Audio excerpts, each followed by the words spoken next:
We're joined now by Dan Mitchell, who's the chairman at the Center for Freedom and Prosperity. And the idea, Dan, is I guess that you could argue President Trump politically only has one thing going for him, but it's a very big thing. It's a strong economy, an incumbent president in a strong economy. Does this virus potentially, with a slowdown in economic growth around the world, threaten any of that in your view?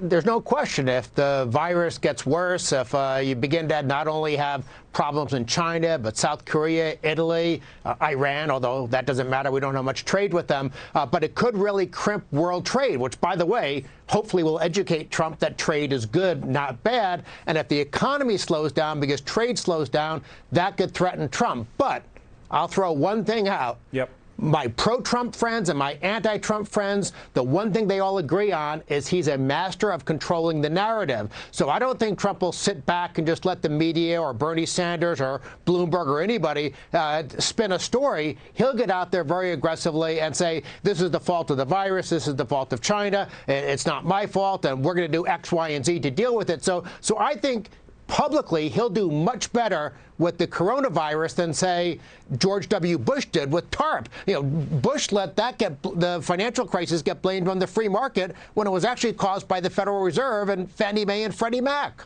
Right. He wasn't running at the time for a re-election, but John McCain, certainly most people think was hurt desperately by that in 2008.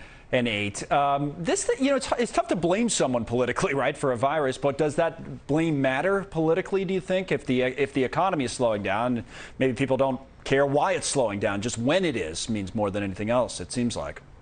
Normally, I would agree with you. The voters, all they care about is the bottom line, what's happening with their disposable income. That's a key variable. It determines their optimism. It determines is the country going in the right direction or wrong direction? So much stems from that. However, if you have something that is obviously external and not the fault of anybody in the United States, and if Trump can say, oh, boy, we're dealing with this problem, can you imagine how much worse it would be if we had a socialist in the White House trying to turn our economy into Greece at the same time? And again, this is where Trump, because he does not let other people set the narrative, whether you like him or don't like him, I think he'll be in pretty good shape, even if the virus turns out to be worse than we think right now. Right. And even that's a matter of, it seems like timing more than anything else, which we'll continue to talk about. Dan, always good to see you. Thanks for coming on. Thank you. Dan Mitchell. Okay.